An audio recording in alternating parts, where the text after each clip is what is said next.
আসসালামু আলাইকুম, কেমন আছেন সবাই? আলহামদুলিল্লাহ আমরা ভালো আছি। আজকে বানালাম আমি রেইনবো পুডিং। তার জন্য প্রথমে নিয়ে নিলাম 4টে ডিম নর্মাল টেম্পারেচারে রাখা, আর নিয়ে নিলাম জাল দেওয়া দুধ হাফ কাপ পরিমাণ, এখানে 3 টেবিল চামচ চিনি আর কর্নফ্লাওয়ার। আর প্রথমে আমি ক্যারামেল তৈরি করব। আমি এই বাটিতে আজকে রেইনবো পুডিং বানাবো, তাই বাটিতে আমি প্রথমে ক্যারামেল গুলে নিব। আর তার জন্য চিনি দিয়ে দিলাম 2 টেবিল চামচ। এখন চলে গেলাম চুলাতে। চিনিগুলো আমার এখন গলতে শুরু করেছে, আর কিনারে কিনারে একটু একটু বাদামি হয়ে এসেছে, দেখুন। তারপরে তো আমার ক্যারামেলটি হয়ে গিয়েছে। এখন আমি এটা রেখে দিব ঠান্ডা হোক। চলে যাব এখন আমি ডিম গুলাতে। তারপরে এই যে বাটিতে আমি ডিমগুলো ফেটে নিলাম, আর এখন এই তো চামচের সাহায্যে আমি ডিমগুলো গুলে নিব, গুলাতে থাকবো। আর এই তো ডিমগুলো সব গুলে গিয়েছে। এখন আমি এর সাথে দিয়ে দিব 3 টেবিল চামচ চিনি। এখন এই চিনিগুলো আমি ভালো করে এই ডিমের সাথে গুলিয়ে নেব।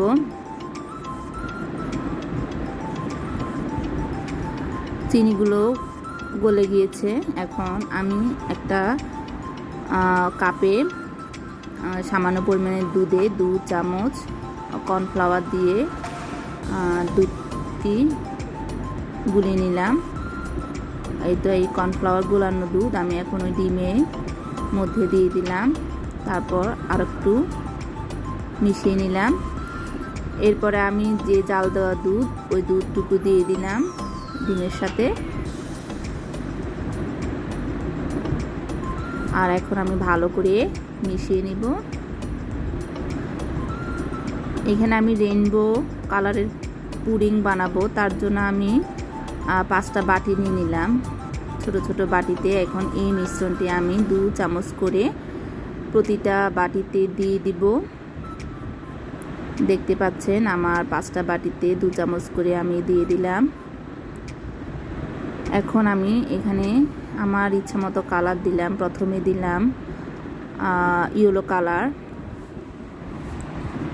এখন এই ইয়েলো কালারটা দিয়ে আমি ভালো করে মিশিয়ে নিব। তারপর দিলাম স্কাই ব্লু। সামান্য কয়েক ফোঁটা দিয়ে আপনারা এই কালারগুলো মিশিয়ে নেবেন। এখানে দিয়ে দিলাম অরেঞ্জ কালার। ভালো করে গুলিয়ে নিলাম। এরপর দিয়ে দিলাম রেড কালার। তাও ভালো করে গুলে নিলাম।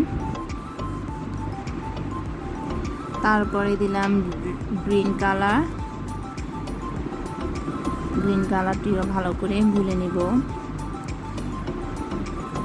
এরপরে আমরা এই তো আমাদের সবগুলো গুলানো হয়ে গিয়েছে। ফুড কালার মিশিয়ে ফেলেছি আমরা আলাদা আলাদা বাটিতে। তারপর আমার সেই ক্যারামেল গুলানো বাটিতে আমি নিয়ে আসব। এখানে আমি প্রথমে দিয়ে দিলাম ইয়েলো কালারের যে মিশ্রণটি, সেটি দিয়ে দিলাম। তারপর আমি চুলাতে এখন চলে যাব। এই তো একটা পাতিল বসিয়ে দিয়েছি, চুলাতে বসিয়ে দিলাম বাটিটি। তারপর এখানে আমি প্রায় হাফ মগের মতো পানি দিয়ে দিলাম। তারপরে তো 20 মিনিট পরে আমার এই ইয়েলো কালার যে পুডিংটি দিয়েছি তা হয়ে গিয়েছে। এই লেয়ারটি আমার হয়ে গিয়েছে। এখন আমি রেড কালারের মিশ্রণটি দিয়ে দিব। দেখতে পাচ্ছেন আমার রেড কালারের মিশ্রণটি আমি ঢেলে দিয়েছি। তারপর আমি আবার চুলাতে 20 মিনিটের জন্য রেখে দিব। এই তো দেখতে পাচ্ছেন আমি একটা টুথপিকের সাহায্যে দেখতেছি হয়েছে কি না। না, আমার ভিতরে হয়েছে। এরপর আমি গ্রিন কালারের যে মিশ্রণটি তা দিয়ে দিলাম। আমার 2টি লেয়ার কমপ্লিট হয়েছে। এরপর আমি গ্রিন কালারের যে মিশ্রণ সেটি দিলাম, আর চুলাতে আবারও 20 মিনিটের জন্য বসিয়ে দিলাম। আমার 3টি লেয়ার হয়ে গিয়েছে। দেখুন টুথপিক দিয়ে আমি দেখতেছি ভিতরেও হয়েছে। এরপর আমি অরেঞ্জ কালারের যে মিশ্রণটি তা দিয়ে দিলাম। আবারও 20 মিনিটের জন্য আমি চুলাতে বসিয়ে দিব। এই তো আমার দেখুন 4টি লেয়ার হয়ে গিয়েছে। এখন শেষ যে ব্লু কালারের মিশ্রণটি আছে তা দিয়ে দিলাম। এখন আমি আবারও আগের মতো ঢাকনা দিয়ে আবারও 20 মিনিট বসিয়ে দিব চুলাতে। এটাতে একটু সময় লাগতে পারে, 20 মিনিটেরও বেশি। আর এই তো শেষ লেয়ারটিও আমার কমপ্লিট হয়ে গিয়েছে। আর আমি টুথপিক দিয়ে দেখছি হয়েছে কিনা। না, মাশাআল্লাহ হয়েছে। তারপর আমি চারদিক কেটে আবার চারিদিক কেটে নিলাম। এখন একটা প্লেট নিয়ে উল্টিয়ে দেখালাম। এই যে দেখতে পাচ্ছেন আমার রেইনবো কালারের পুডিং হয়ে গিয়েছে। তারপরে এই তো ভিতরে কেটে দেখালাম কেমন হয়েছে। অবশ্যই কমেন্টে জানাবেন, আর আপনারাও বাসাতে অবশ্যই ট্রাই করবেন। অবশ্যই এই রেইনবো কালারটি বাসায় ট্রাই করে দেখবেন। দেখতে পাচ্ছেন খুব মজা হয়েছে।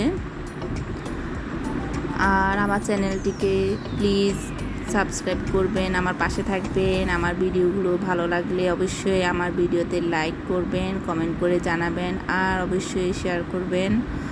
আর এতক্ষণ কষ্ট করে আমার এই ভিডিওটি দেখার জন্য সকলকে অসংখ্য ধন্যবাদ। সবাইকে আসসালামু আলাইকুম।